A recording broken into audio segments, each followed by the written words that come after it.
What's going on, everybody? Welcome back to another Great Lakes podcast. Today's going to be a little bit of a informational podcast. We got two hunters with me, two close friends with me today that are, first year for both of them. So going into their second year for both. Going into second. And they're going to be asking questions about, whether bird nerd stuff, like questions about ducks, geese, habits for each one of them, blinds, hide, how to shoot at them, whatever it may be. But yeah, I'll introduce you guys. Nolan, you want to go first? Yep. My name is Nolan Japaniak. This is it's going to be my second year coming up for bird hunting, and I've mainly been a fisherman most of my life. I just kind of started getting into all the hunting aspects, and I've been enjoying it. My name's Trevor Goodman. So I met Kyle last year playing beer league softball. Mm-hmm. And he was talking to me about hunting a bunch, and I had done it earlier in my life and kind of gotten away from it. But it's definitely something that interested me, and he was nice enough to let me come out and love the hell out of it last year. So last year was your first year doing it, though? Yeah. Like waterfowl-wise? Absolutely. I've never waterfowl hunted. I did a little bit of turkey and deer earlier in my life, but I never waterfowl hunted. Yeah, and then last year was your first year ever getting first year ever. Yep. Waterfowl. Yep. I've been on a couple of deer hunts, but now you for the first year. For you though, you're more of just waterfowl or more water. Yes. In itself, yes. Not field hunting. No, I actually, and there wasn't one time last year where we did a field hunt. It was mainly all water hunts. I got you. Completely different than me. I've never done a water hunt other than like on Thanksgiving morning. Or something. Well, yeah. Other than Thanksgiving morning, I went out with my buddy and we didn't see a thing. That's right. I remember that now. Yeah, we did not see a thing. He dropped his gun in the water, and other than that, uneventful. So your first your water hunt. What was your thoughts on it? It was awesome getting out there early in the morning, setting up the decoys. I mean, completely different than what I'm used to. Right.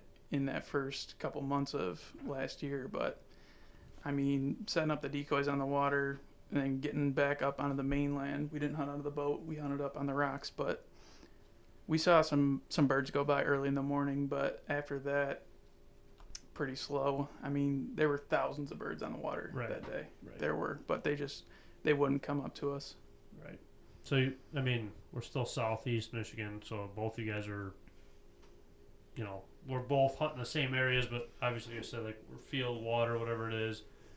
So you're probably hunting where he usually hunts, you know what I mean? Like, we're both in the same areas. What is your thought on the water hunting? I love water hunting. It's, I guess I don't have a whole lot of, experience in the field, but,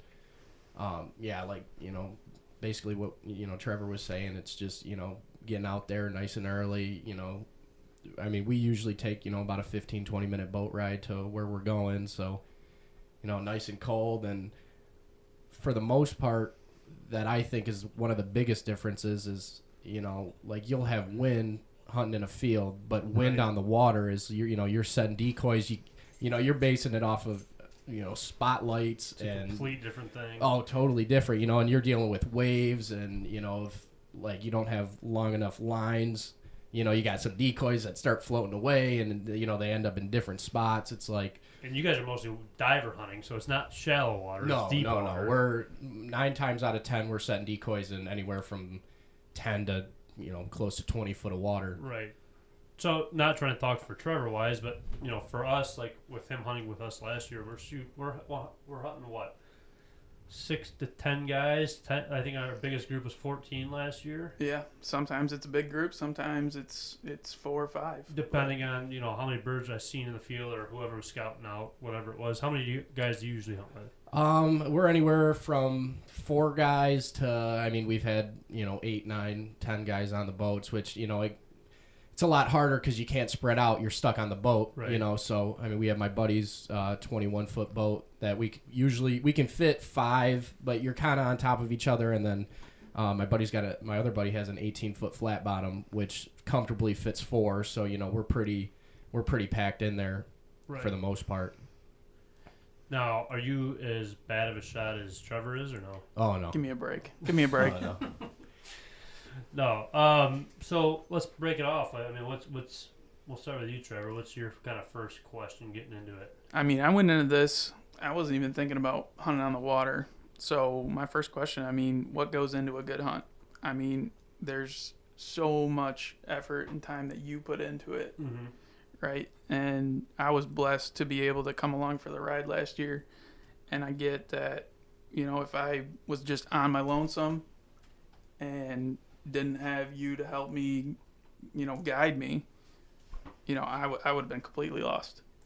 So, Well- I mean, what's the first thing that you thought about when you started getting into the waterfowl hunting? What's the first thing that you try to secure? When I first started getting into it, and me and Trav have talked about it in previous podcast wise, is we started hunting in my cousin's backyard and didn't know a thing about it. We were never scouted. We were just showing up and we're like, hey, the birds are probably gonna be here. Kind of like how the water is. You kind of just show up and set up. You know what I mean? Absolutely. And as years went on, there was a lot of mistakes. There was a lot of pros, whether it is from calling the shot or where to set up, the wind. Looking at like the future. My biggest thing right now is a scout and a hide, which now, which you probably will this year. The hide is everything, and the scout is everything.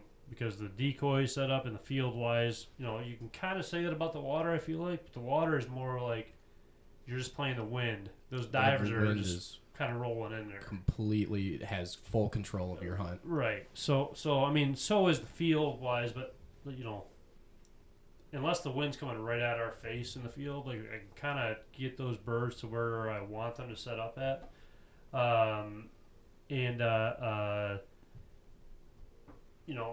The scout, like I said, is number one. How the birds are out in the field.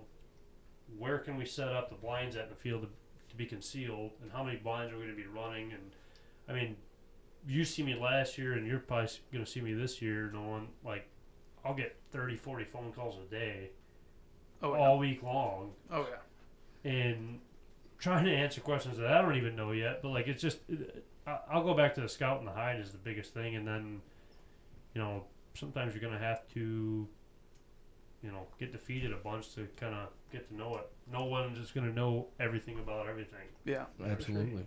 I got a question for you. Kind of piggyback off that. You said obviously when you're working through all the years that you did, what would you say is the most common mistake that you would make, whether it's setting up maybe with the wrong wind direction, or not doing the spread quite right? Like, what is your most common mistake that even today that you still might make? I am super anal about the decoys. Like, I'll move them, 5-6 times before the sun even comes up. Like, if one's looking weird at me, I'll literally move it, like, just 10 degrees over, just because it looks weird to me, you know what I mean? But the biggest mistake, I would say, not talking to the guys enough before the hunt about, who's calling. Because calling in the field is a big thing. I've been seeing these birds all week long. The guys that we bring aren't seeing them all week long. So if I say call heavy or call light or whatever it is, like if we're going to give it to them, we're going to give it to, like but it all goes like with the hunt, with the calling as well. You got to figure out what the birds want that day. But like communicating with the guys like on what's going on and stuff, which I would say that's like a big I don't know, thing that I don't do the best on in the morning, I guess. I mean, I do talk in the morning. Every morning, when we're ready to go, everything's all set. There's always a conversation about safety. Every single morning, there's a conversation about safety.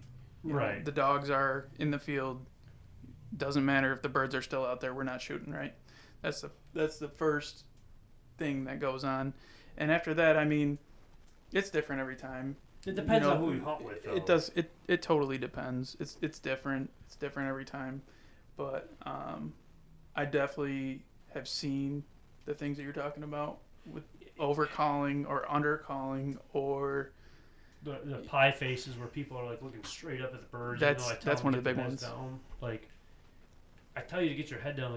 Like, it's fine to like keep your eyes level with the A-frames, but like when you're like chin's above the A-frame, like that's a whole different thing. Like, get your ass in the blind right now and don't look up until I call a shot. Like, it's that simple. That's probably one of the hardest things, like, even for us, when we're out there is, like, you want to look at the birds, you want to see them coming in, because you want to, get your shot placement right away, but it's tough.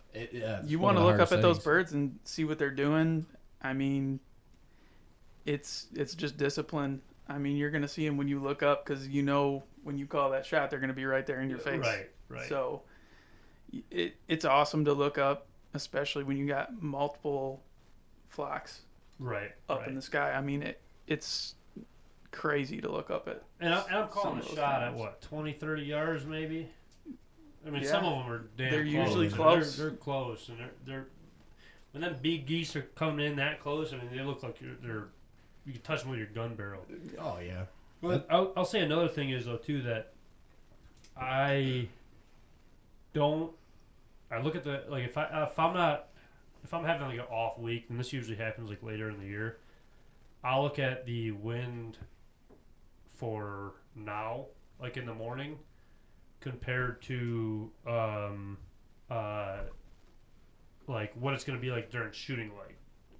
Like, so I won't look at it like the wind's going to completely shift directions, and then we're running out into the field right when the birds get off the roost, and we're screwed because everybody's sitting out in the blind. Like, I just look at it now and I'm like, well, that's how it is right now. We should be fine. Well, everybody knows, like, during fall, like around here anyway, that wind changes so fast, especially on the water for you guys. Like, that's a big thing you guys got to be looking at too.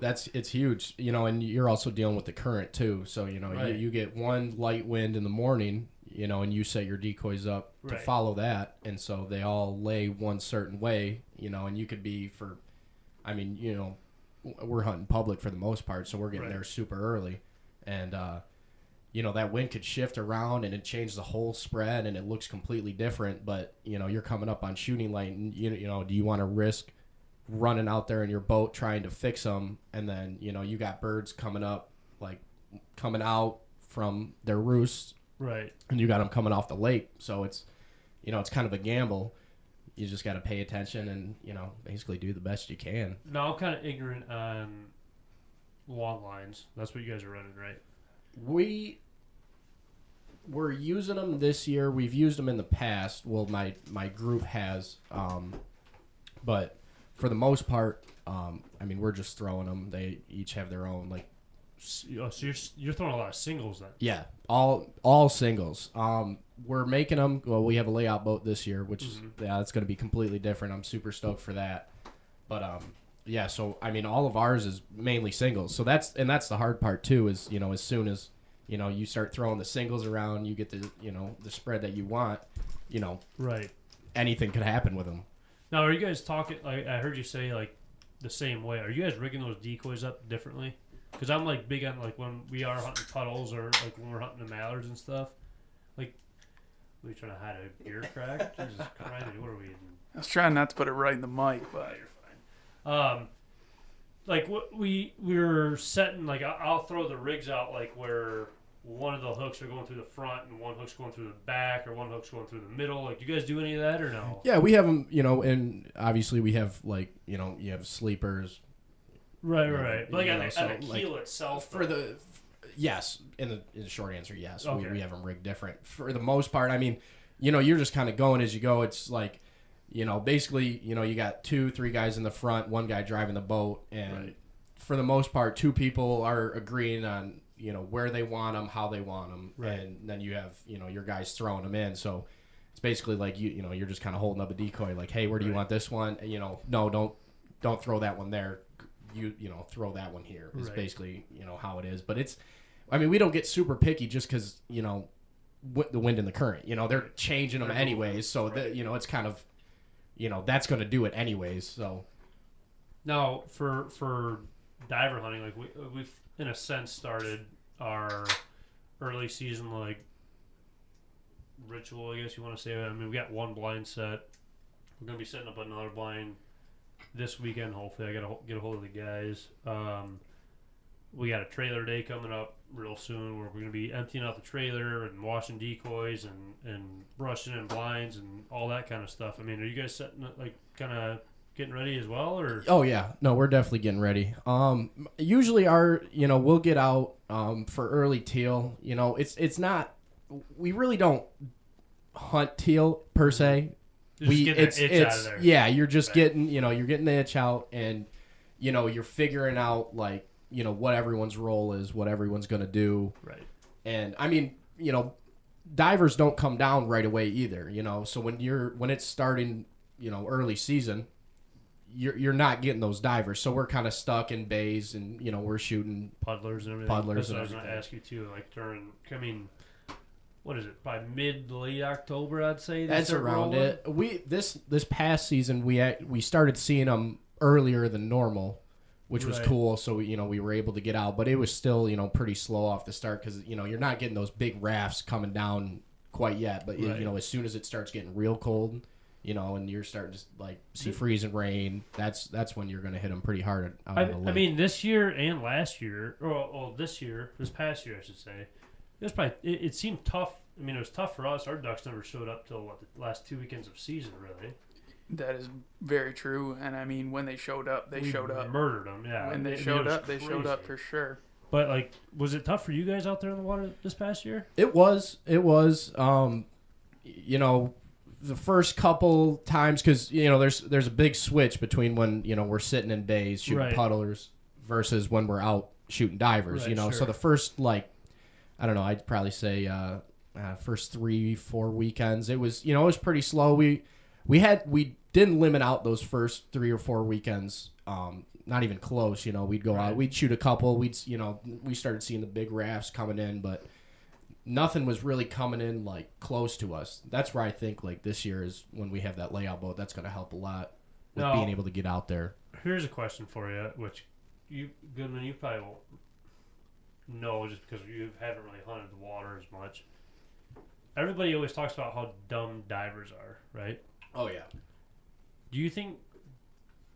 So here's my, thought process on this. Because if we go out into a field and the birds are fresh to the area, like new birds, they don't know what's going on to that area, right? Like you can throw anything out there and they had, that must just have been there. You know what I mean? Do you think people say divers are so dumb because there's so many divers in the lake that they don't know like what's real and what's not? Like they don't know if your boat's really supposed to be out in the middle of the lake, or you know what I'm saying? Yeah. No, I kind of got like a 2-part answer on that.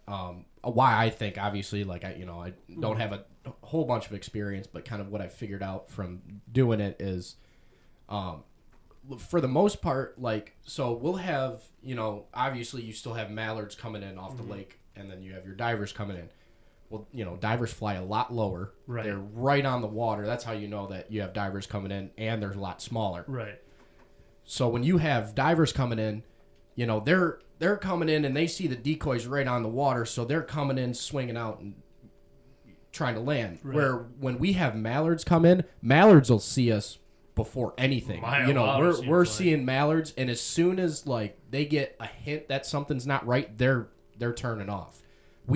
It is very rare. I think maybe 2 or 3 times where we were able to shoot at mallards last year. But do you think that's just because like there's so much pressure like in the the zones, or over in Canada, whatever it is? I almost think that I would say that, and I just feel like they kind of are a lot more skittish. Like divers won't have a second thought about going in.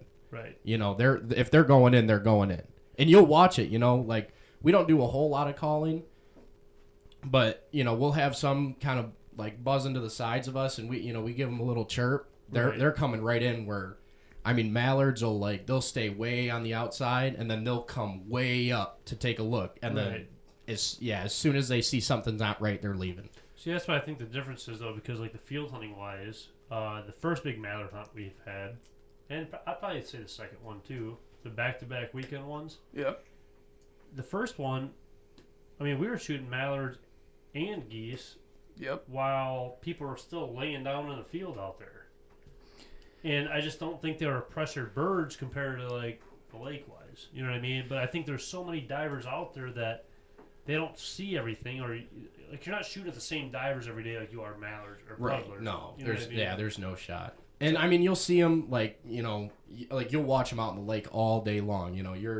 You're focusing on the lake, you're looking out, and you're looking into basically this blue abyss, and Right. you'll see these massive rafts come up, and they're Right. moving all around out there, and then basically what you'll have happen is you'll have a big flock, big group that'll like kind of come in and like they'll slowly work their way in, and then the ones that you end up getting, like, you don't get the whole big flock. You'll get like 6 of them that cut off from it and Right. start heading in. It's very rare that you'll have that entire group come in. I haven't seen it. I've heard that they've had, but it's pretty rare. Right. So, I don't know that much about scouting on the water. How does that work compared to, scouting on the land? Are you guys scouting, or you just know the birds are in the area? You're going out there, setting up based on what you see in the morning.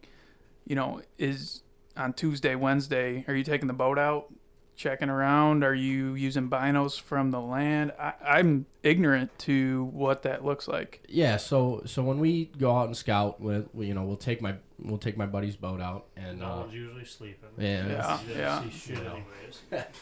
and it usually will go kind of the day before, and it's also kind of like, I mean, you're hunting the lake, so there's Yeah. they're kind of following the shoreline for the most part, so you're gonna have ducks. It's mainly based on weather. If they're super pressured from the lake, they're gonna want to come into land more. But I mean, you'll have them bluebird days where you'll watch them, big flocks out on the lake just stay out there and not move because they're comfortable out there. But if it's super rough, or it's snowing or raining, that's when they're gonna want to work in. And I will say, like, I haven't hunted the water in so many years, probably 4 or 5 years probably. But I will say, like, knowing where, maybe there's flat surface where there's weeds still growing, or rocks that collect a lot of seaweed on it, or whatever it may be, that kind of collects a lot of like diver ducks and puddler ducks to like kind of get in there. So you got to kind of know when I used to scout like all the time. I would go like park to park to park, or like any spot where I could see where the water was at. I'd see where the ducks were at that time.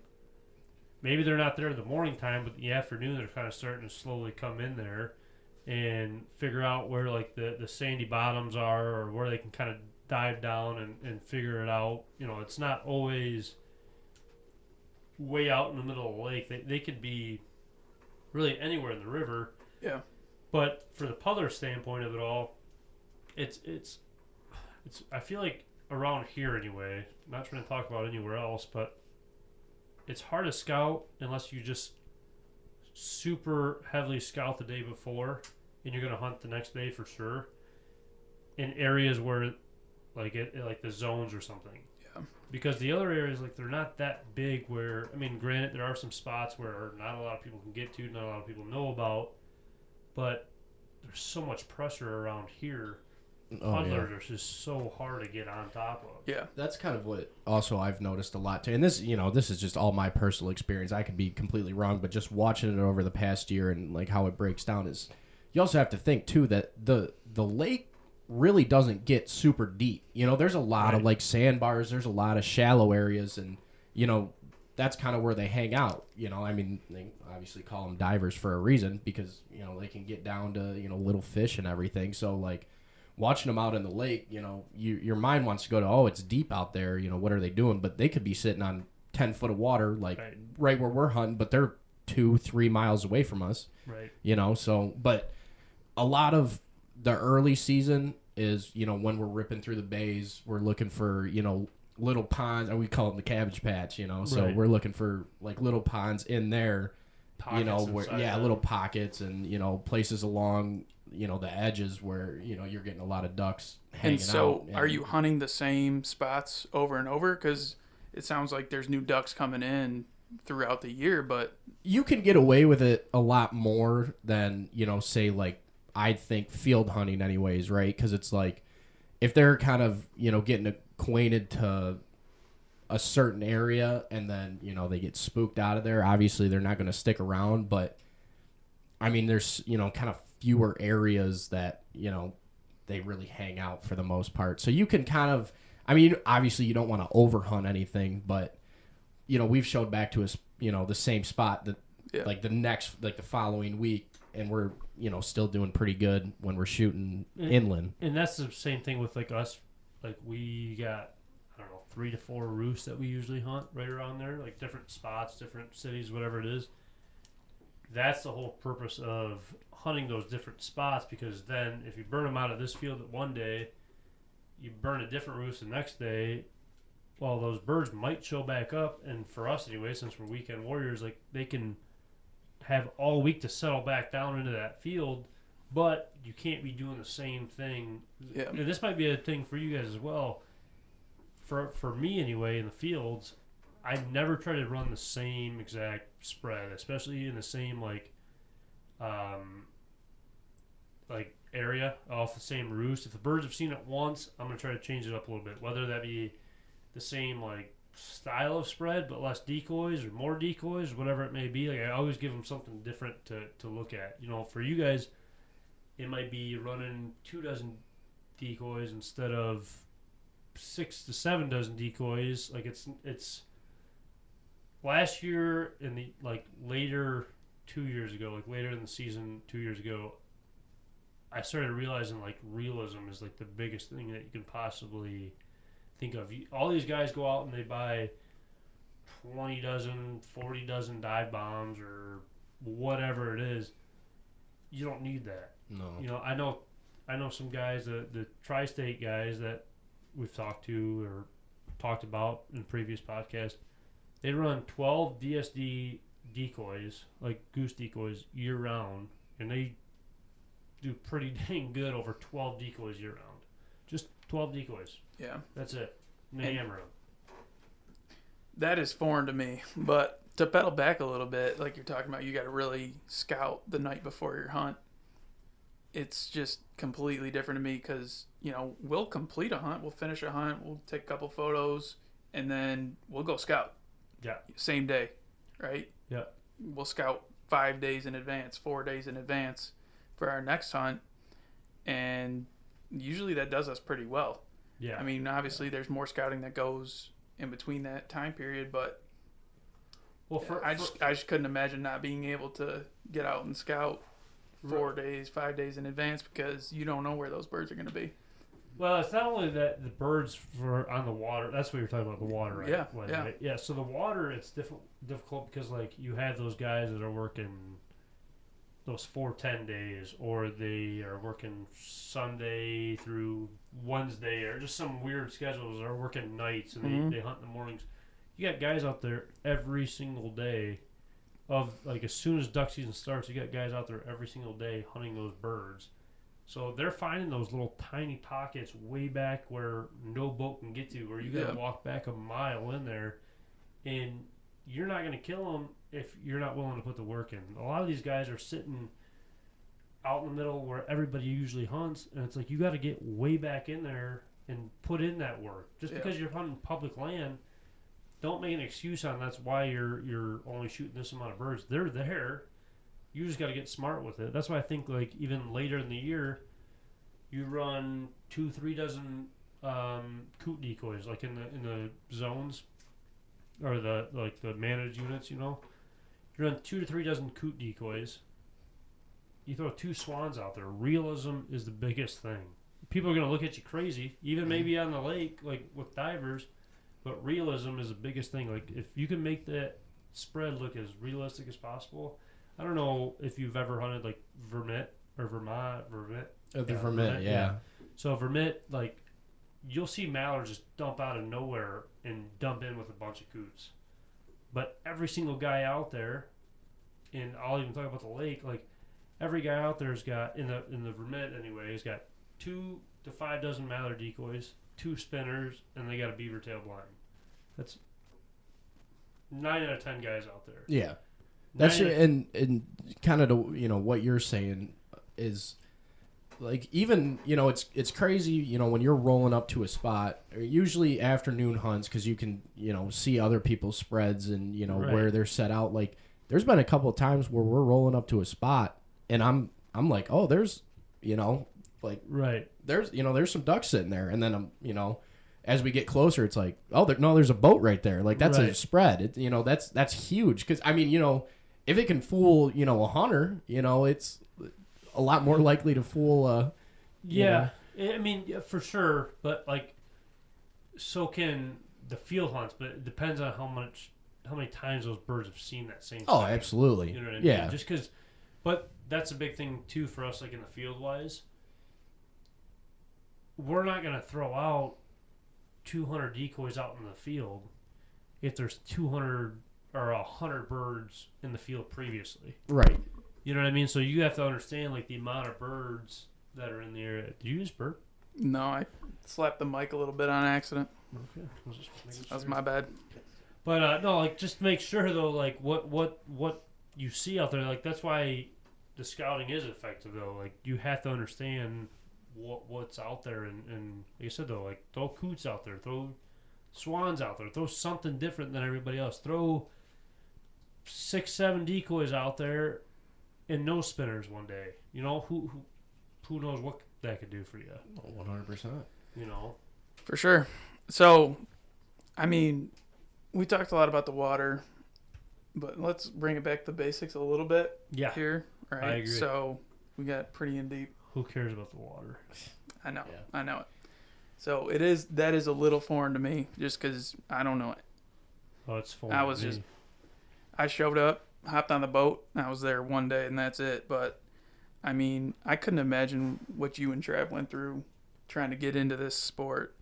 I mean, I was blessed to just, kind of be along for the ride last year, and I soaked up a lot of knowledge. To start, I mean, obviously you got to have somewhere to hunt, right? You got to have land that you own, someone that you know that allows you to hunt. So, what was it like trying to figure out, okay, we know we want to shoot birds. Where are we going to shoot them at? Well, I will say, like, the beginning of it, we started getting into the field hunts. We started at my cousin's house, and then I'd have my dad go drive around. And one of the first fields that we got onto, but the next door neighbor had a big sign across, like, his garage. Well, my dad ended up working with him prior. So he started talking to him. Oh, yeah, you can hunt this field. Oh, so-and-so farms this field. You know him. And then my dad really helped us out with, thanks a lot, Rip. No, he helped us out a lot, like, with, like, the local stuff, because he ended up working with a lot of the guys around there. Mm-hmm.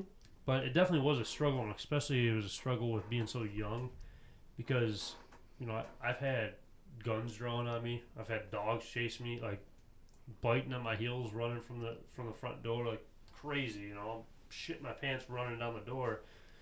But it was stressful though, because there was a lot more no's than yeses. And then the farm that we usually hunt now, I mean, both of you guys have seen the main farm. Like the farm that we have now, it took us 3-4 years to really get in with him to the point where we have everything. Yeah. But a lot of people don't understand, like, which I didn't understand either. Start small. Start, like, just, can I pigeon hunt around here? Can I train my dog, like, in the field next door? Like, you got to gain that trust. But you can't just go to some giant farmer and expect them to give you everything that they're, like, they've worked all their life for. That's their living. You can't just expect that, So I mean, it was very difficult, but it takes time, and I would literally find geese out into a field, or ducks, whatever it was, and I would have to have my dad go ask for it, because they're gonna say no to a young kid because they just think I'm gonna trash the place. Yeah. So my dad then would go out and ask for it, and then we'd get it, and then come to find out, I would be more like I would be more in contact with the farmer and get closer with the farmers Yeah. or property owners than my dad would, but it's just it's definitely a process and a long process that You got to build that trust over time. I mean, Yeah. you can't just expect to knock on somebody's door and them just give you that full trust. No, whether for whether sure. it starts with, yeah, you can go ahead and scout, let me know when you're going to hunt, and I'll tell you yes or no, or, it's the dogs chasing you with the shotgun. right. You don't know what it's going to be, but it sounds like you definitely got to build that trust. But I couldn't imagine going through that process. It's got to be difficult. It's a And, very difficult, but you can't like shoot yourself in the foot or like get what's the word I'm looking for, like you can't turn yourself down or like get emotional towards like the no's, because you're gonna get them. Yeah, for sure. You got to stay positive, because the next door or whatever it may be might be that you're looking for. You can't give up on that whole thing. So you get that first yes, right? Mhm. You get that first yes, come hunt on my land, or it's your cousin's property. What are you bringing? First hunt. You don't have a trailer. You don't have Nothing. 12 You dozen you have nothing. decoys. What do you What are you what's your bringing? like starter kit So, for duck hunting My or first waterfowl? time at our cousin's house, me and Trav would borrow our buddies' decoys, would fill the back of my truck up, and I've probably lost 3 or 4 down the road, just like because we would literally just stack up the whole bed of the truck. Like we'd have to like perfectly place them in the back of the truck and go out there. And Don't trust Kyle with your decoys. Is that what I'm I hearing? think that's yeah, because I still have the Lucky Bigfoot. The Lucky Bigfoot. The That's Lucky his. Bigfoot. I still have that from him. Oh, nice, Yeah. nice. So yeah, we have this Lucky Bigfoot that we're not killing shit if he's not out there. Like, we're not killing a thing. And Talk about realism. yeah, it's not real No at kidding. all. But so we literally would fill up the back of the truck, and I think our first blind was it was just a wood pile. We made like a circle around the wood pile, and there's been times where I didn't know a thing. I didn't know anything about like Instagram or like even people like were posting about that or whatever.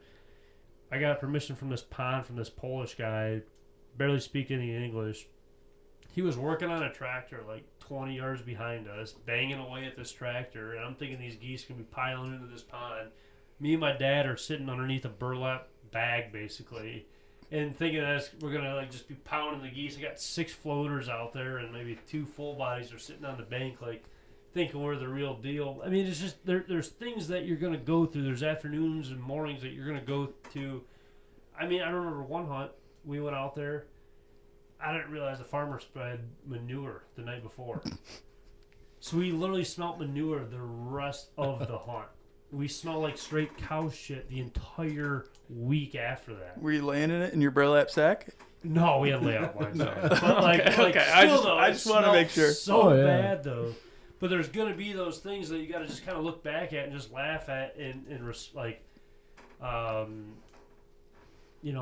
appreciate what you've been through and where you're at now and build off of that. Yeah, You're always absolutely. building year after year. I think this year, I'm gonna start writing. I had a buddy of mine actually send me a picture. I'm gonna get like a little journal. As weird as this sounds, I'm gonna get a little journal, and every day, whether I scout or we hunt, I'm gonna write notes on where the birds are, what the weather's like, what the wind's like, and 10 years down the road, You'll have 10 of them. well, yeah, That's a great idea. I'll- it's it really is. fantastic. I'll be Really able to is. understand like this kind of weather. Oh, the bird's probably over in this field over here, or over in this general vicinity. You know what I mean? Yeah. To be able to understand the stuff better and better. No one's ever going to understand what the bird's thinking at the time, but you'll start realizing like a repetition of what they do. Yeah, there's on a definitely yearly trends. basis. Right. And I kind of wanted to, not switch it over a little bit, but I know Whatever. you can Here help comes without more this. water. More questions. water. Yeah, okay, yeah. No, it's switching it over to like public land hunting too. You know, like that's big. Right. You know, It's huge, and I know you can help me out, and Trevor, if you have any questions too. I was just from my experience. When you're looking for like what are you doing, dude? Goodness gracious. Jeez, Potty oh, break Pete. already. Yeah. All right. First one. Whatever. So, You don't hit the you know, pause button, do you? Huh? You don't hit the pause button, do you? No, everybody's This just is hearing rolling. you pissing. Hey, that's all right. so my experience with looking for spots for public land is same with you is it's huge in scouting. That's like Right. one of the biggest things that you have in common with say you have a couple of fields from farmers or something, but having most of it's pretty different if you think about it, other than scouting. There's a lot more like getting there early, getting set up, and you will have people jumping on top of you, hunting 50 feet down the shoreline from you, or 100%, yeah. it's you're gonna deal with that. And like same thing you were saying, when you were knocking on people's doors, you might get shot at, Right. No. I've you heard a know. lot of stories in the water that way too, for sure. Yeah, it's huge, but you just can't get discouraged. If you don't get the right spot. It's happened to us, a couple of times last year where I mean, you think you're the first boat on the water at 3:30 in the morning, but Right. you get there and all three of the spots that like if this one doesn't work out, we'll go here or we'll go here. You'll get there and all three of your backup is taken. So I think the biggest thing on the water is obviously people are going to get that spot. The wind is the biggest thing, though. Make sure you're set up in the right wind. oh, that's huge. The points out there, like the island points and stuff like that, like you got to understand, like when you're setting up on the water, I'm talking about public land and you're talking about water. Well, yeah, same thing, right? Yeah. So when the wind's coming whatever way, and you kind of you're seeing the birds, or they're usually coming from the other way, or they're going to make that loop around. Get to a spot where nobody can get upwind from you, because the second that you allow somebody to get upwind of you, that's where you're going to mess up at. Yeah. That's also a big thing too. With like a majority of the hunters that you're going to run into on public land are genuine people. They're like you'll have the certain assholes that'll literally set up. There's always 50 that one. feet. Yeah, there's always that one. And it always seems like they have all the birds coming to their spread. Yeah. But for the most part, if you're in a spot, I mean, we do it. Like we'll see two people not super close to each other, but we're not going to set up right in between them. Like, Right. you could theoretically, but like you're not going to. Right. You're gonna. Another thing is too, like a big thing, which we had this happen too. Not to try to cut you off, but No. a big thing is that the shooting ranges from some people. Like we had that one hunt last year. These people are shooting geese at 80, 90 yards up in the sky.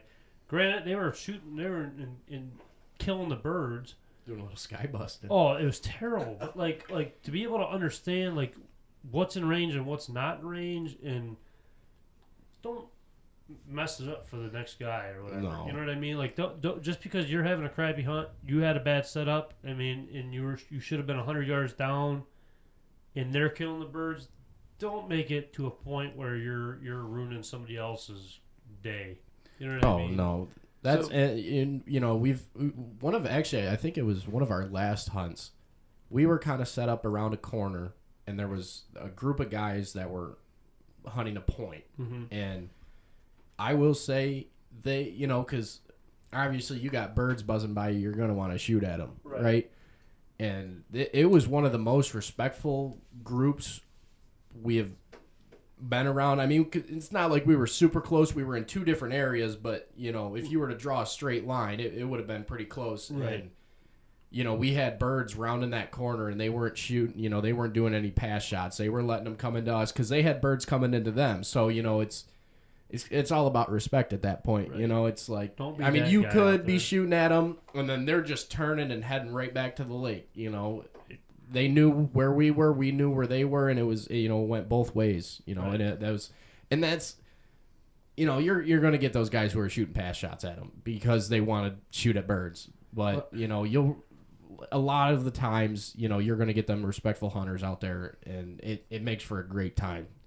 So I'll let you go. I'm going to take my potty break now. Okay. But I got a thing to top that as well. So All go right. ahead. I'll listen. Though. Well, back to what Kyle was talking to about, taking pass shots and whatnot.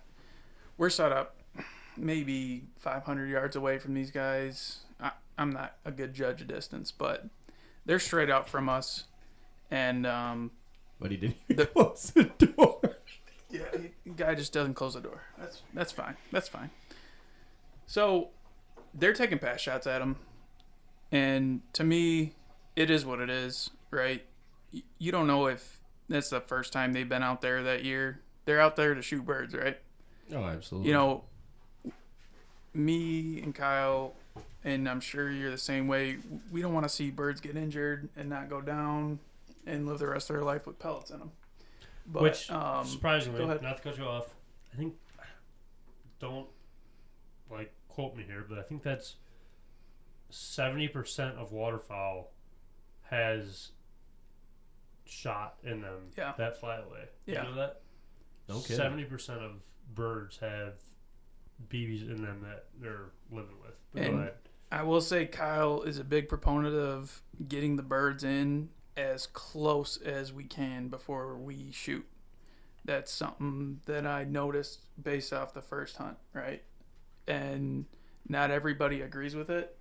Some people get upset with it. Oh, there's a lot of guys that 40 yards out, why don't we call a shot? Or 50 Yeah. yards out, why don't we call a shot? Well, it's like, I don't want to be chasing birds all around. Like, No. if they're not coming in, let's change something up to get them in closer. Oh, you know? the chances of you actually putting a solid shot on a bird past, Right. I don't know,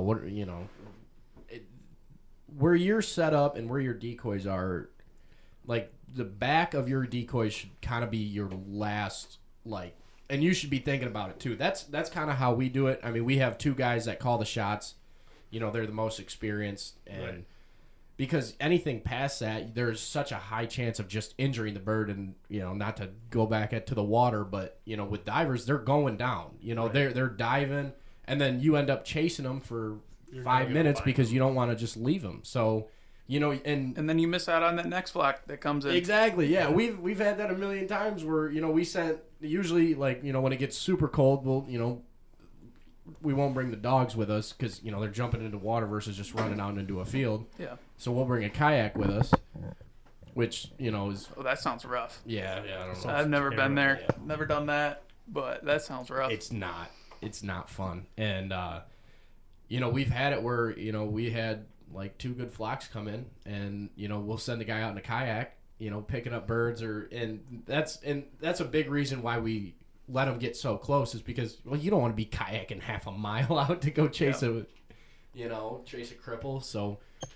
we'll we definitely like to wait till they're basically the best shot that you can put. I don't know in the field, but for the most part we wait till they're basically hovering a foot over, because you get the best shot. They're going the slowest they can, because those those divers are Right. they're moving. They're hardy birds. Yeah. Oh yeah. No, they'll. Back to what I was talking about, though. Yeah, way to cut them off. God, No, sorry. no, I'm I sorry. love it. I love the Gets conversation. on one podcast and he's cutting everybody off. But Jesus. First time, last time. As I'm cutting you off right now. yeah, no, it's all good. But like I was saying, you don't know if that was those guys' first time out there this year, right? They're out there to shoot birds. I get it, but it was funny because it seemed like they were flying over their spread and coming right to us, and they would lock up. Oh, for And, sure. When they didn't shoot at a flock, they'd come in, lock up, and land in our field. And obviously, when they did shoot, they'd turn around and go somewhere else. But it's funny that it felt like they saw your spread Yeah. and were coming to your spread, and every time they would just fire pop shots when they were just way too far. And Well, it is what it is, right? We don't run into that too often. right. From this past year, it hasn't been an issue, but the biggest thing to me would be I wouldn't even want to shoot at a bird that far. Well, it takes the fun out of it because like that's the whole thing. Like there's a talk on social media or just within the waterfowl community about water swatting even, or like fields, like ground swatting, ground and pounding birds or whatever. It's like if you can get them in there, you just tricked a live animal into your decoys. Yeah, that's what it's all about. Like what? Who cares? Yeah, I don't know if I would agree with the other side on that. I mean, we've had a lot of times where we're waiting for the birds to land because they're not moving. Bad shots. Yeah, we're terrible, dude. Terrible. No, but you watch them hit the water and it's like, all right, now it's because. Especially divers, right, they're just fast moving birds. So if you have the opportunity to shoot them while they're at the slowest line, and like how you said, you tricked them. They're in your spread. Usually I'll call the shot, or my goal is, and it does depend on like as the year goes on, the birds are gonna get smarter, they're gonna get wiser, which for us like. And for you, even on the water, say the birds hit the mouth of the river, right? Right. That's a new area to them. They travel a mile down, 2 miles down, say the wall. That's a new area to them. So they don't know what's going on, though, in those areas. So if we hunt one roost north of us, and they travel down a mile, I shouldn't say mile, but like 10 miles. Excuse me, cheese Pete's. That's a whole new area to them, though. It's completely different, yeah. Right, so like it's a different thing, but like once the birds stage up and everything starts freezing up, and they start seeing the spreads, 2-3 times, whatever it is, there's those days where the birds are going to stay out 30 yards out, no matter what you do. They're used to it. They're used to the edge lines. They're used to the layout blinds, which we hardly ever use. They're used to everything. I mean, you're going to have to start pulling the trigger on that because and there's also a difference between flaring birds and birds that just don't want to like be right there. You know what I mean? Like there's a X within the X is what I always like to say. Like there's a spot in that field where they know the food's at, and if the decoys aren't in that spot, they don't really care to be there. They'll go out 50 yards one way or the other because they know like that's not where they really want to be. They want to be over there. You know what I mean? Well, that's huge too. Is like being able to spot something like that, watch it happen, and because it almost hits a point where you'll get a trend like that. Right. It's at one point it almost switches over to. But that's something that you can pay attention to and then like change. It's big on the scout though too. Even if it's on the water or not, or if it's in the field, there's always that X within the X. They could be on the rock wall, but where at on the rock wall are they at? Where at upwind can you set up to catch them going in to the X so you're not set up behind somebody? Right. For us, like it's more of how far down a hedgerow can we go, or which way down a hedgerow can we go? How close can we get to where that X is at? And I feel like that's a big thing while scouting it and seeing. I always say there's two kind of different birds that we're shooting. We're shooting the giants where we're at, or we're shooting the little guys, which I've said a ton during season where. Are they right on top of each other feeding, or are they spread out in the field feeding? Sometimes people say, and it's true, but, if they're spread out, they're all looking for food, whatever it is. But some of those geese that we shot last year, I mean, they were literally not too much bigger than a mallard. And I feel like those birds literally feed right on top of each other compared to those 10-pound birds that are like, kind of get away from me. I want my own little food area. I always pay attention to the small detail kind of stuff. You know what I mean? Is there a wheat field or a bean field and the weeds are starting to grow up a little bit where we can kind of tuck an A-frame in? Or layout blinds right there? Like, there's always those small little details. Is there a little, like, divot in the rock wall where you can tuck your little boat in and stay out of the wind a little bit better? You know, it's the fine details that you got to look at before a hunt. And, you know, not everybody has the time to scout, but, you know, every bit of scouting is well worth it. You know. Oh, 100%. And that's you know, when you're talking to somebody new getting into duck hunting too, I'd even say, like, if you don't even feel comfortable like getting out there and hunting, you know, say like this year coming up, just go out and scout, watch birds, like look for areas, like look for trends, look for something that you know you have an X with. Right. Like, that's okay. This happens every time this happens, you know. Right. Which,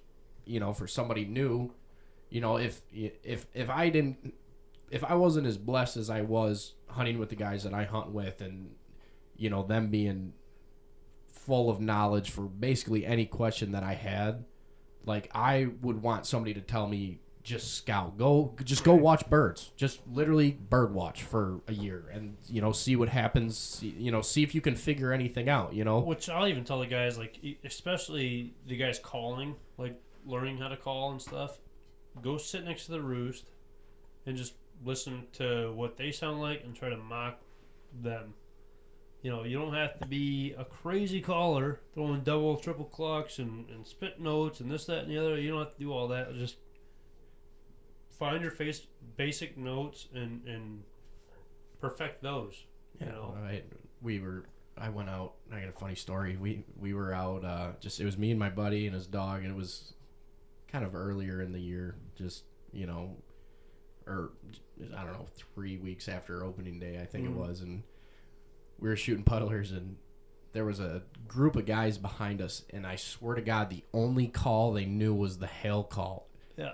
And we were sitting there. They had it down good because they tricked us for about 10 minutes. And then my buddy looks over at me and he's like, that is the only call those guys know is the hail call. Because they just get, I mean, it'd be one bird. It might have been a Tweety bird flying over, but they were throwing the hail call at it. It was hilarious. I won't lie. I'm victim to it. Call me a dick. Call me whatever you want to call me. But I am not gonna lie, like I've sat on the side of the road and looked at spreads, because even during videos of, you know, on YouTube and stuff like that, I'm not looking at the kill shots. I'm not looking at how they're calling. I'm looking at, you know, different types of spreads that they have out there, or I'll sit out there and watch a different group of hunters, which we don't really run into a lot of different hunters. We're you know, lucky enough to where our area is, I'd say 95%, you know, locked down. But we will run into them with scouting different areas, whatever. But anyway, I look at spreads more than anything. But I have been that guy sitting on the side of the road blowing the goose call, and everybody's getting down in the blind and like starting to flag and whatever it is. And it's the funniest thing in the entire world. Jesus. But that's great. How would you like that if someone did that to you? I'd be pissed. Yeah. Well, but I still laugh at the same time. Exactly. That is funny. I got a question for you, Trevor. So, you know, after kind of switching gears just a little bit, what is one thing, like, after this past year that you went out, what is one thing that you realized, even like it could have been first thing halfway through the season, end of the season now, what is one thing that you really want to get better at, or one thing that you weren't, you know, like, oh, I wish, you know, I wish I could do this better, or I wish, you know, what's one thing that you could think off the top of your head right now? So early last year, and it goes back to what you guys were just talking about, but early last year I went and I bought 2 cheap calls. I bought a duck call and I bought a goose call. And I can tell you right now, I do not know how to use them. Oh, I'm terrible. Back in the day, I used to be pretty good with turkey calling on the slate and with the mouth call, but I just cannot figure out that goose call especially. I can sound like a duck a little bit, but the goose call, I cannot figure it out. Every time I blow it, everybody says, it's from the diaphragm. It's from the diaphragm. I'm like, yeah, I cannot figure this out. I will say it's something that I've not learned how to do yet. That's the biggest thing. With calling wise, though, getting the call down is one thing, but reading the bird is another huge thing that people don't look at. Like they say, oh, I can do this, I can do that, I can do that. Like what is the bird in the air telling you to say to him? Like for the goose and mallard, like if he's fluttering in, are you still hitting him with that hail call, or are you just doing like small like feeder chuckle or drake whistle, or if a goose is coming in, are you still pounding on them? Which, granted, there are some days that they want that, or you're kind of just murmuring and small clucking them. That's the thing where, time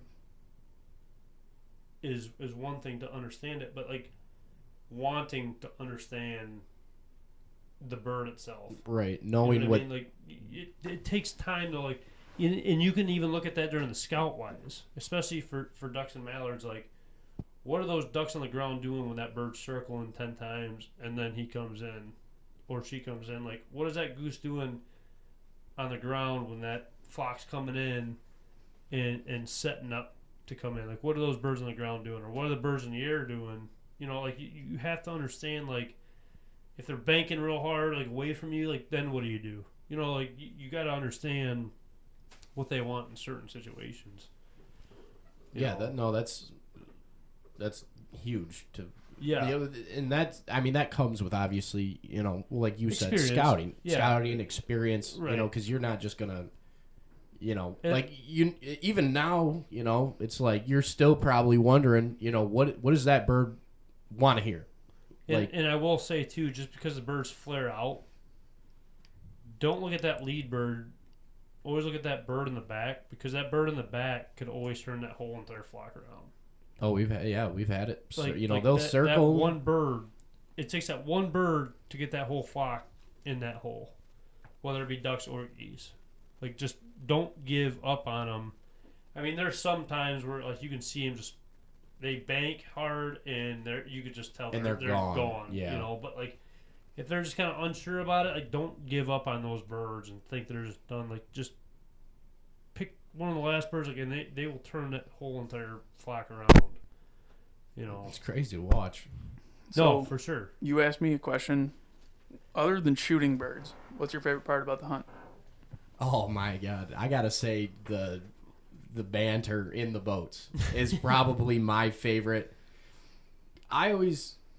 On the couple deer hunts that I went or, did any other, and I kind of relate it to fishing a lot is like, and I don't know if you guys see it the same, but it's just so much fun being there with your buddies. 'Cause like a good amount of the time, if you're like, if you're not seeing birds or anything, like you're talking, you're joking around, you're making fun of each other. Like that to me, and that's basically what I look forward to the most part. I mean, we could not see a single bird all day, but 80% of the time you're laughing, just in the boat with your buddies. That's probably like my favorite part of, I mean, obviously like, having a good day, living it out is an unreal feeling, but just, joking around with the guys and hanging out is probably like my favorite. Absolutely. Should have had Devin on this podcast. Oh, jeez.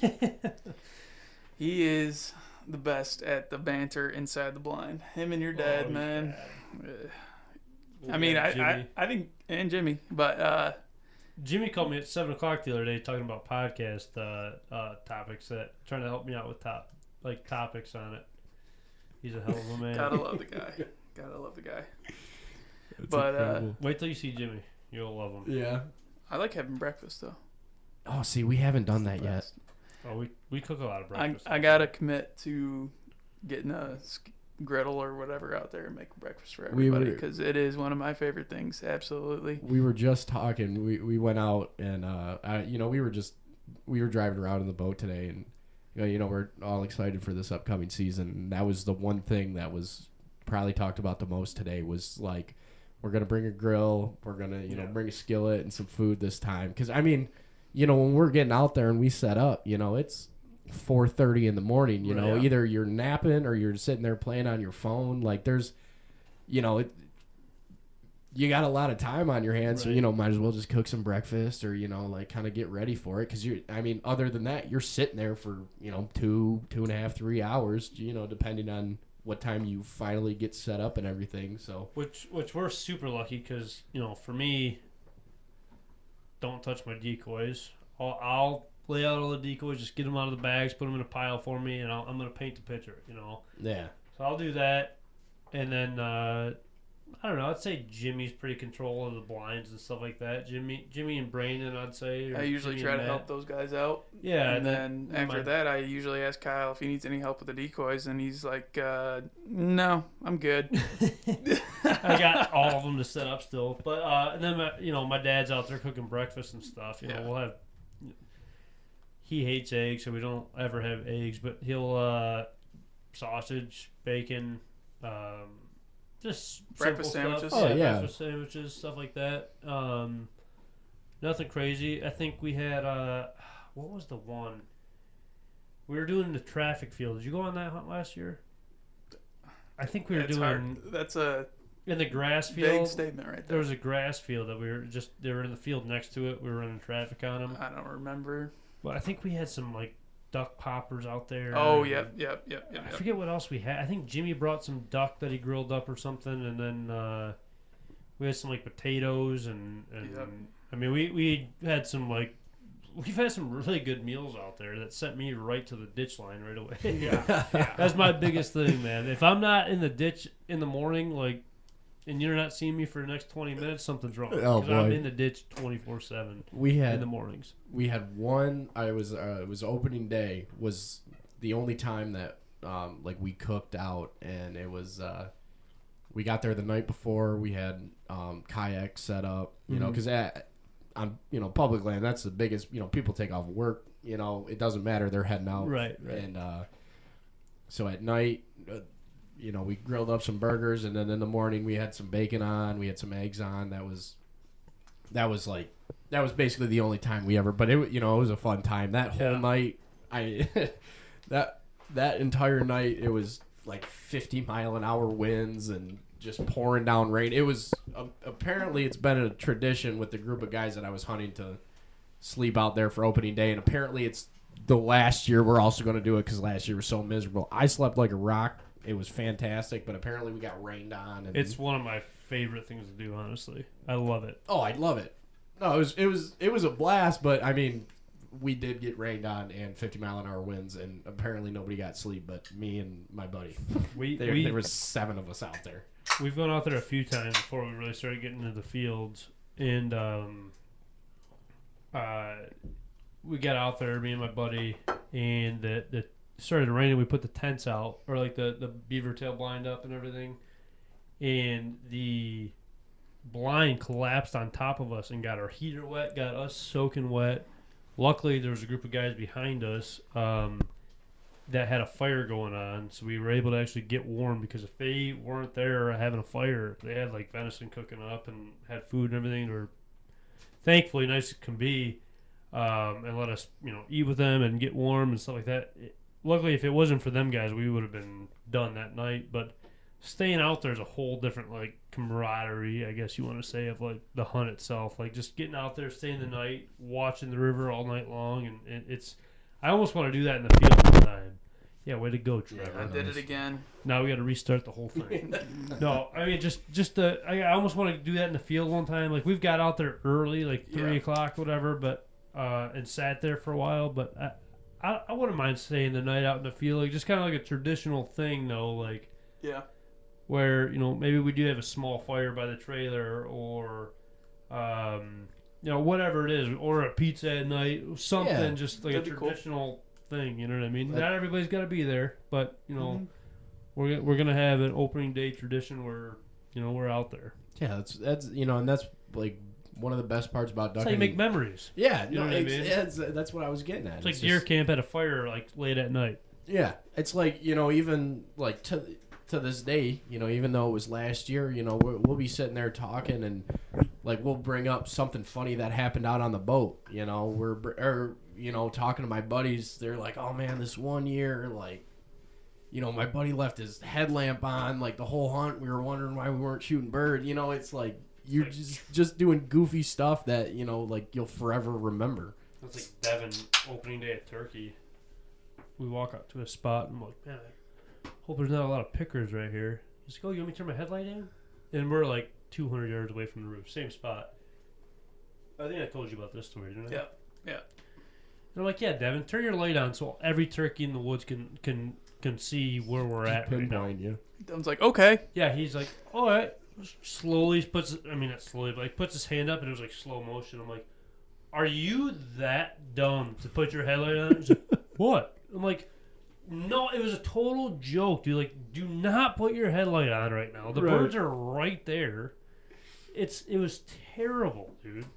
Terrible. That's awesome. I mean, we could even, if you wanted to, could bring in the turkey hunt from you this year. No? That's up to you, man. I mean, go ahead. You get out there. I mean, let's sometimes it's early in the morning. You're not thinking, I've been there, I've done that. But well, I wasn't talking about bad wise. It was just like experience wise, because this was your first hunt. Yeah. In a while. Wasn't my first hunt that year, but it was my first time shooting a turkey. Kyle was gracious enough to get me out in the field this year to shoot a turkey. By the way, it was awesome. We were lucky to see one. That awesome. No kidding. We were lucky to see one. Just because of the events in the morning. Yeah. So it's about a 3/4 mile walk. Somewhere right around there, yeah. Out to the blind and through a couple fields along the tree line. And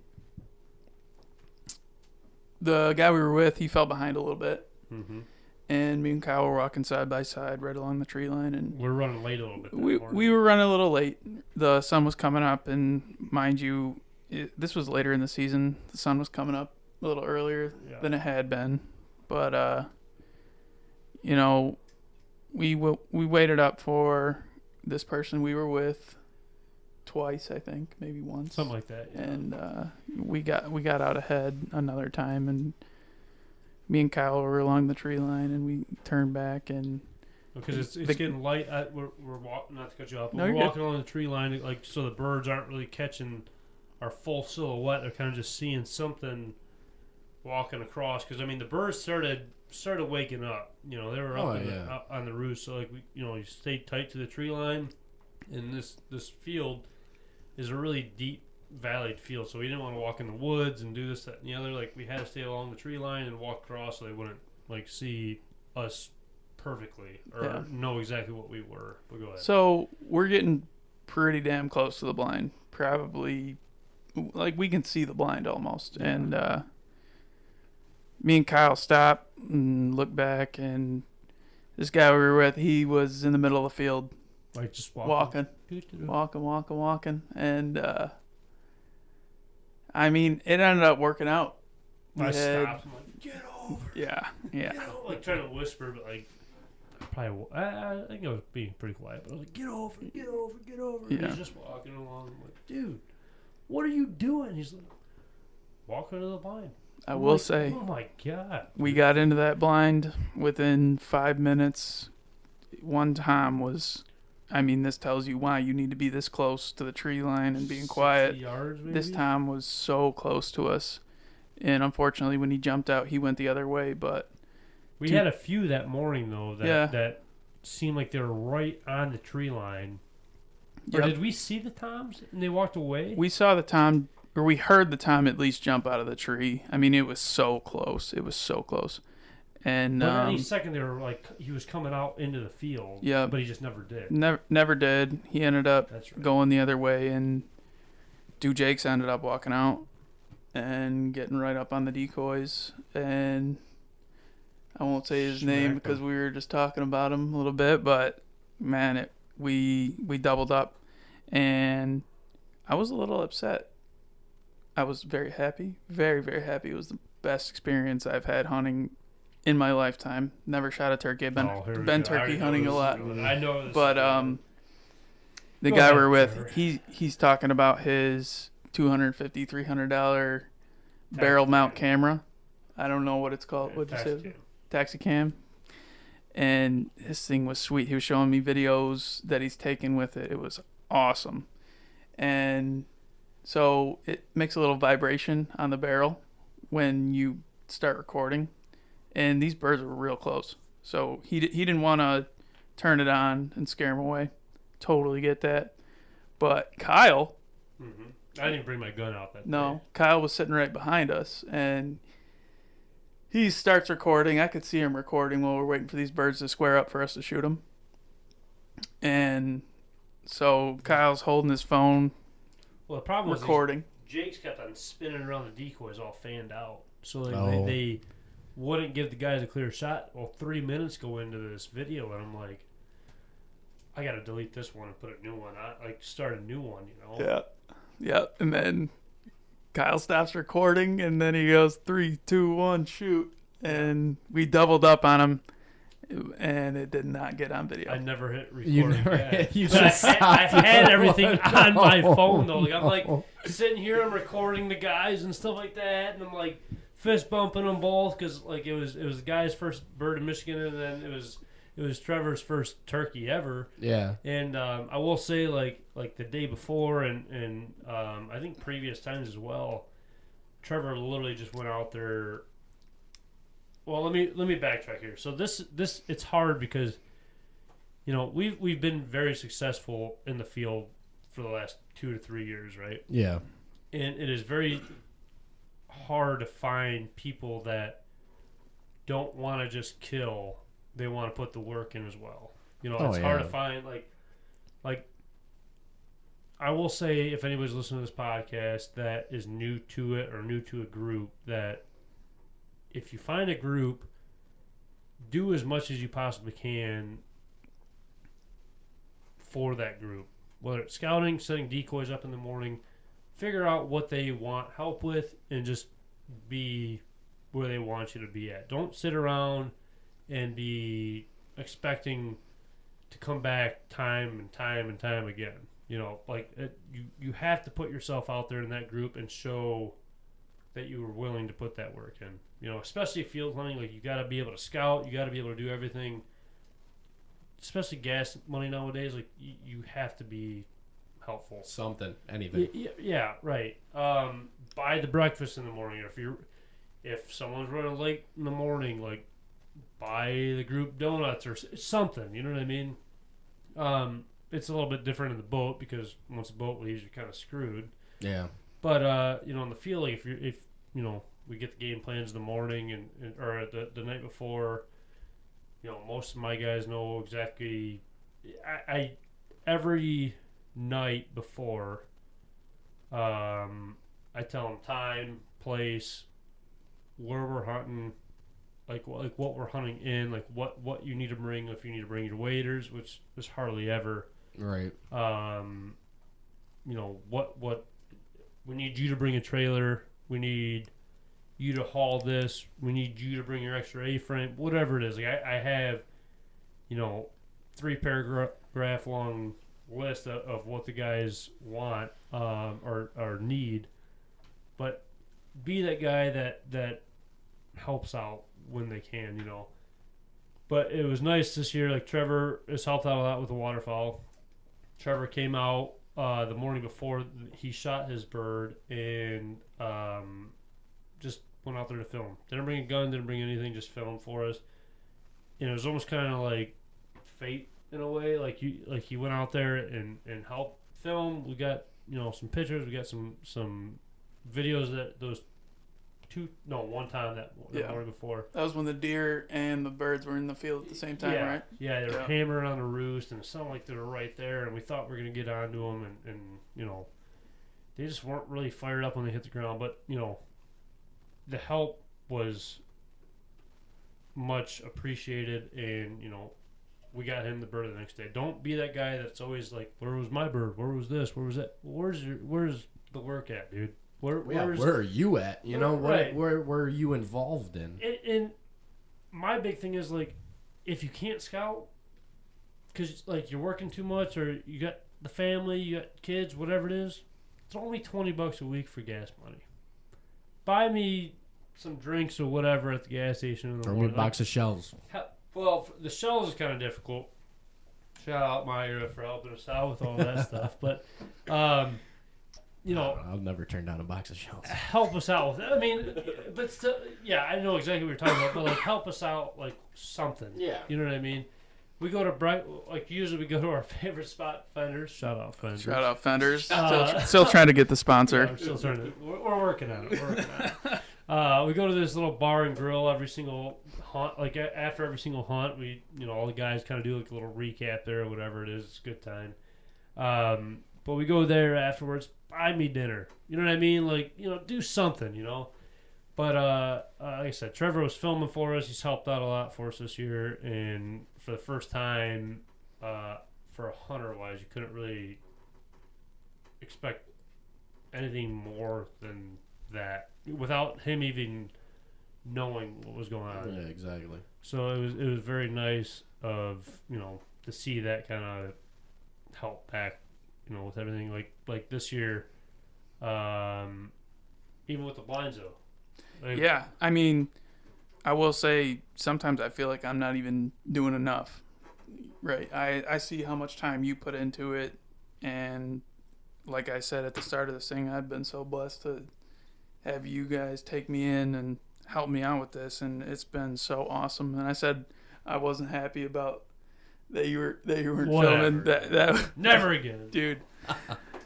That doubling up on a turkey for my first time like that, it was awesome. It was so cool. At least he's not like that guy. Why wasn't it a Tom? No. Yeah, no. It was awesome to see both those birds go down simultaneously. It was a fun, very fun. It was so cool, and I'm appreciative for that. I mean, it was awesome.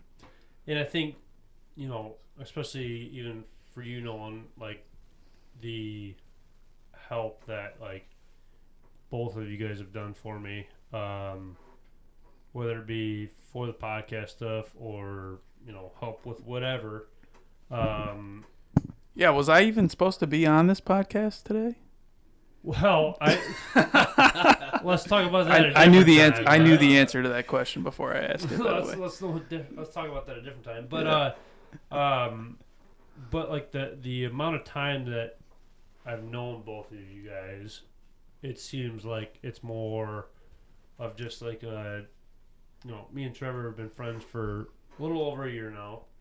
For you, I don't know, a few months maybe. It was just this summer basically. Right. So I mean, it seems like we've been friends forever though. At the same time now. Oh, 100%. So with all that stuff, like I couldn't thank you guys enough for what you guys do or what you're helping out or if I need something, you guys are always there, and I really do appreciate that though. Of course. So that's Is why Nolan going to get in the field this year? absolutely not. No. I didn't think so. I didn't think he was built for it. At least not if you're there. Oh, jeez. Only if Devin's there, dude. Only if Devin's there. Devin and Jimmy. And his stepdad, Jimmy. Yep. Jimmy's he's got to come in here. What the guys are wanting to do though is get the guys in for a podcast, the crew in for a podcast. So Gonna need a couple extra mics. well, I think it's gonna be 2 people per mic. Yeah, whatever it may yeah, be, for 'cause sure. I think that might get a little bit rowdy in here. I don't know if that can be contained. I'm definitely gonna need 3 fans in here because it's gonna get hot. 3 fans, you're gonna have to lock the beer fridge or it's gonna Yeah, be- exactly. Yeah, Jimmy might get a little out of control. But one thing I did have written down. Do you guys have anything else written down? I feel like we could just keep going on. Yeah, and I on. do too. This could be a 7-hour podcast. if No, we I really do too, try. which is good though because I feel like the whole point of this podcast is for new and upcoming hunters, that have these questions. Maybe they have been into it for a year or 2 years, 3 years, whatever it may be. But Yeah. for guys like they've been in the water, but what about the field? Let me trickle into the field a little bit. That's the whole point of all of this. I think this was cool because me and Nolan, it seems, we've been in it for the same amount of time, but our experience has been completely different. 100%. Yeah, and that's the funny part is, we're doing the same thing, but completely different. Right. Just 2 completely different experiences. Right. I mean, did you have any other questions though? I think me and you have the same thing written down. Okay, I see it now. But what do you have? You got anything else? Like blinds? I mean, how much longer you want to keep talking? However long you guys want. So the only thing that I was gonna mention was last year setting up the A-frames. I was involved in that a lot. Mm-hmm. There's a lot of work that goes into that. A lot of work. I mean, let's be honest. A lot of the days that we're hunting, it's Saturday, Sunday morning. Yeah. Sometimes you're a little hungover, or sometimes you didn't. Hey, come on. Sometimes you didn't get much sleep, and knocking those A-frames out, it feels like a little sense of accomplishment in the morning. It sure does, but you don't always want to do it. And I'm excited now this year. You've got one in the field now, and it sounds like you're setting up another one that Hopefully we're going to go this out. upcoming weekend. Yeah. A couple permanent blinds. Yep. That's going to be cool. That is going to be cool. You excited for that? Yeah, I'm super excited for it because it's going to cut down a lot of the time. We still have a lot of work to do to them, like with brushing in and stuff like that. Yeah, for sure. I do kind of want to backtrack on that question though. It is getting late, so we probably do got to cut it pretty soon. But I do want to backtrack on. Yeah. I think it was the first hunt you went on. Maybe it was the first, within the first 5 anyway. Okay. So I wake up. Oh, Trevor's no. got a wedding that he went to the night before. I wake up. Oh, no. I love this story. You've heard this already. Yeah. So Trevor's sitting in the street on the side of the road that he is not allowed to park on. His glasses are down. He's passed out right in front of the house. I start shaking the door, beating on the glass before I start busting in the window. And all of a sudden, I finally wake him up. He pushes his glasses down to the tip of his nose, looks at me, waves at me. Was it a wave? I think it was a wave. It was a wave. And then puts his glasses back on and then passes right back out like I never woke him up. And it was the funniest thing ever, just because it was he was new to the group, and I'm like, oh great, this is how it's gonna go. He's gonna be hammered every single hunt, and this hunt should be a good one. I don't even remember what hunt that was on. I don't know either. But it was early on. It was so funny to see that. But I mean, the layout or the A-frames is huge. I am not really a big fan of layout blinds, which we did it once last year, and it rained, and it was terrible. The entire morning, rain was just falling into my eyeballs. Yeah, it was terrible. I mean, with the amount of guys that we have, the layout blinds are very tough. You can't always tell, or can't always conceal everybody, I feel like, in those, because everybody wants to see those birds. Everybody wants to see what's going on, and it's tough. I would rather find a ditch line or something where I can try to call those birds into it, which, like we said earlier, there's the X within the X, but to try to pick that spot and get those birds in there. And that was a big thing last year. Where I think I mentioned it to you, where even if we have 4 to 5 A-frames out there to make our own ditch line, even if we don't even need that many out there, but to have something to make more of a ditch line, it helps out so much more. I would rather hunt out an A-frame, and it's more of a natural shooting position. It's just like shooting out of a boat standing up. It's more of a natural than a sit up and then shoulder and then get after it. Which I'm not dogging on anybody that's shooting out of a layout blind or likes layout blinds better, but I just so much would rather shoot out of an A-frame. And sometimes that's all you have is layout blinds. I mean, if there's no ditch line where you want to hunt, how are you gonna hunt? I mean, if there's no, it depends on. It all depends though, because are we hunting a bean field? Are we hunting corn stalks? Yeah, it definitely does. That if we're hunting a bean field, I hate to do it, but I'm probably setting up on a tree line point in a field where we can kind of get away with that compared to in the middle of a field just sitting there. Yeah, I mean, the layout blinds, it was a cool experience to do. I've only done it once. It was a one and done thing. It was It was cozy though. I will say that. Yeah, Until it started raining, it was cozy. I do want to say too, you know, for new hunters going out, you know, you start knocking on doors, you get to know some farmers that allow permission from like to multiple people. Get to know the people that also have permission on it. That way, Yes. you guys can plan something out. You guys can plan hunts together. You guys aren't getting to the field and trying to race and fight in the fields, because that is going to ruin the relationship with the farmer. He's going to either end it all or end it for you for getting a call at 4 a.m. Be the bigger person. Let them hunt with you. Yep.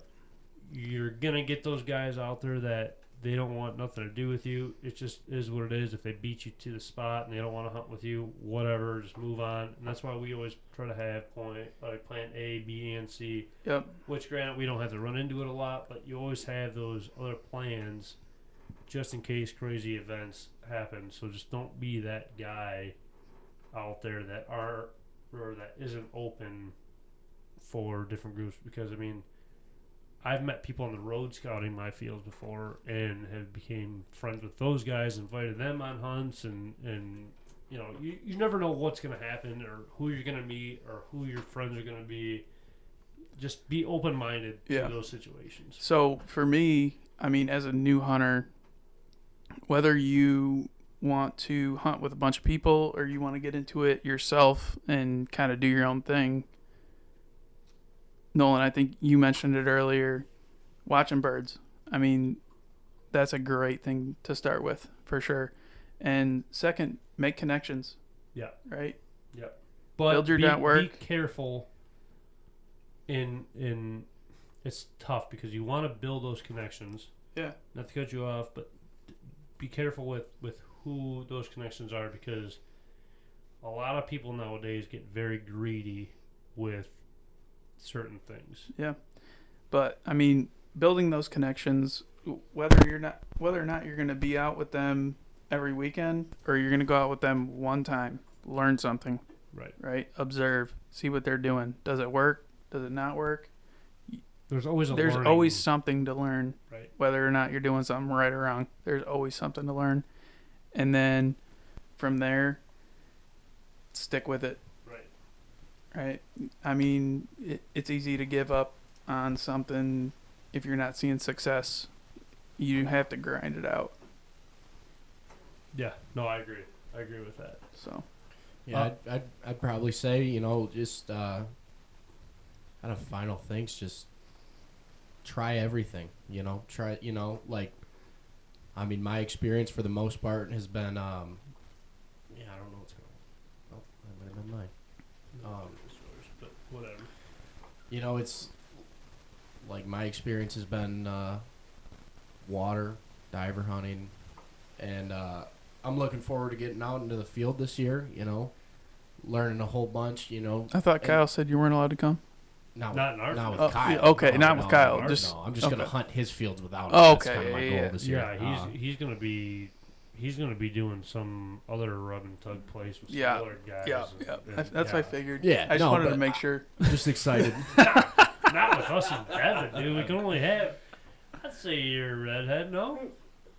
You could consider me that. Yeah, sure. Cherry blonde. We can only have one blonde or redhead in the field. And You then know, that's Devin. I guess we're gonna have a duel then. I'd love to see it, dude. Let's plan it out. September 1st in the blind. Opening day, we're gonna see. You know, the location will be determined, but yeah, it's gonna happen. So if anybody wants to come out and see that redheaded Nolan, duo, back to what you were it'll be announced on Great Lakes Outdoors Instagram, Facebook. Yep. Nolan, back to what you were saying. Sorry to cut you off. No, but no, I'm just, you know, and that's kind of the biggest thing for me is just like, you know, just get out there and try it. Just, you know, lay in. You're gonna fail. Yeah, you're gonna fail. But learn from the mistakes. That's huge. You know, it's gonna feel real good when you win. You know, when you finally get them and you finally get a good pattern. When you like, it's probably one of the best feelings. I agree. I think the last thing that me and you had both on our list was old Jack Miner. Yep. So, I brought up Jack Miner the other day to you, and you were unaware of Jack Miner. And I was told to wait till this podcast. Yeah. So Jack Miner was a guy out of Canada. I don't know. Do you know who Jack Miner is? So Yeah. Jack Yeah. Miner is a guy out of Canada, Kingsville, Ontario.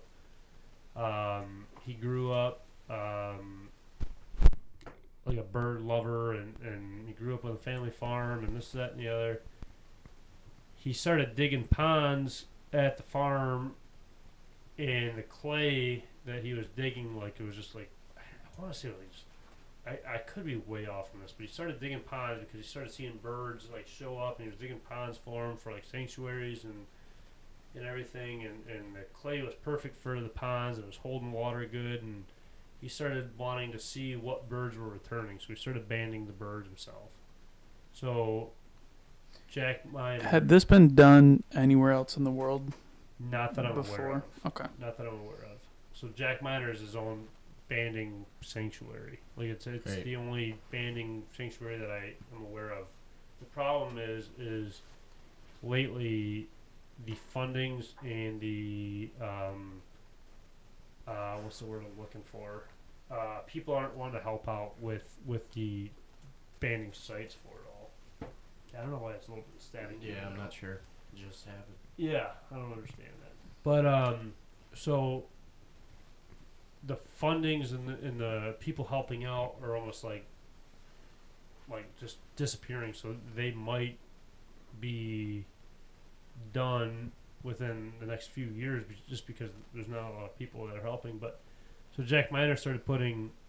He was a very like religious guy, Yeah. and I want to say that he was hunting, and that's how like they lived, and he started falling in love with like the waterfowl aspect of everything. They have like a Jack Miner school over there in Kingsville. They have days where the kids come over and see the sanctuary, and they band the birds themselves, or they used to band the birds themselves, and they have Bible verses on all the bands, and it is like the absolute holy grail of all bands in the country.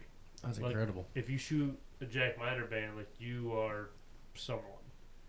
And he is literally right across the lake from us, even though we don't shoot a lot of them over here. A lot of Right. them are traveling towards like Kentucky, Tennessee, Pennsylvania, North Carolina, which is kind of weird that we don't have more over here, but it is like the absolute holy grail of bands. Like, just reading the Bible quotes on them, they're all double banded. It's got one federal band and then one Jack Miner band on one leg. Wow. Yeah, there's a couple podcasts out there that really get into details about like Jack's life, and super interesting. I started doing a lot of research on that, and I mean it's an incredible story in itself. But What species do they band? I think they banned all like puddlers. I don't think they banned too many divers, because it's more of an inland like sanctuary that they have. Right. They're mostly known for, I'd say, the mallards and the geese. I think they've banded like wood ducks and teal and stuff like that, but not as many as mallards and geese. It kind of just depends on what visits the sanctuary. Gotcha. But yeah, that's a huge thing though, that more and more people need to start like realizing, like, this waterfowl industry, whether you believe it or not, is slowly declining because of, whether it be helping the refuges out with cleanup days or whatever it may be, like just to help out with whatever you can, whenever you can. Give up a day that you're not doing anything besides sitting on the couch. Like, just help out where you can. Yeah. I wonder if that's Help something. out. I mean, I don't know what's around here that we could help out with, but I wonder if that's something we Point could Lule do. would be the closest. I know. Yeah. Yeah. I know you're involved with them a little bit. But Yeah. So, I mean, that's, and if that's something that anybody is interested in, I can get information very easily on that and where we could all help out. But, yeah, that's kind of the story with Jack. Awesome. It's not kind of like the whole recap, but I don't Gives you wanna enough say information. too much Yeah. without really knowing, like, yeah. the straight up facts about it all. But a guy that would really give back to the community and really cared about waterfowl and the species with it all. Yeah, dude, it's incredible. So, but anything else from you guys? It's getting late. It's No. Monday night No, while we're recording it this. was great anyway. talking to I you think guys. that's about it, yeah. Yeah, Thanks for having me on. I think maybe down the road we do another one, like maybe mid-season or something like that. Kind of get some recaps of Yeah. where Absolutely. we're at, what we've been learning. I think maybe on get that in- one you could talk a lot more as to what's going on I'd like to Yeah. mid-season I'd too. like to get one of my very experienced diver hunting buddies on here, and Yeah. maybe we could have like a, kind of a more in-depth swim- diver versus yeah, puddlers. agree. That I feel like that'd be pretty cool. I agree. 'Cause I mean, these conversations for us three anyway, I feel like can just go on and on. And, Yeah. and- We could definitely keep going into the middle of the night, but Right. I gotta work. Me too. But no, this podcast will probably drop in 2 weeks, I'd say. So we're probably base season will be already done, but we will be there at least one of the days. Point Moulet's coming up. We'll be there for sure. We'll probably be with GK booth. We'll have a Great Lakes booth already set up there as well. Check out GK calls for sure. You guys got any questions about their calls or Migra? Big shout out to Migra. They help us out a ton. Great guys over there. If you guys have any questions about those guys as well, let us know. And like I said before, if you guys have any questions or things you want us to talk about on the podcast, let us know on our Instagram at Great Lakes Outdoors or Facebook. We're on Facebook as well. But I appreciate you guys coming on. Thanks for having Yeah, me. thanks for having me. Yeah, I Appreciate appreciate it. the short notice kind of quick thing. But until next time. Absolutely. Awesome.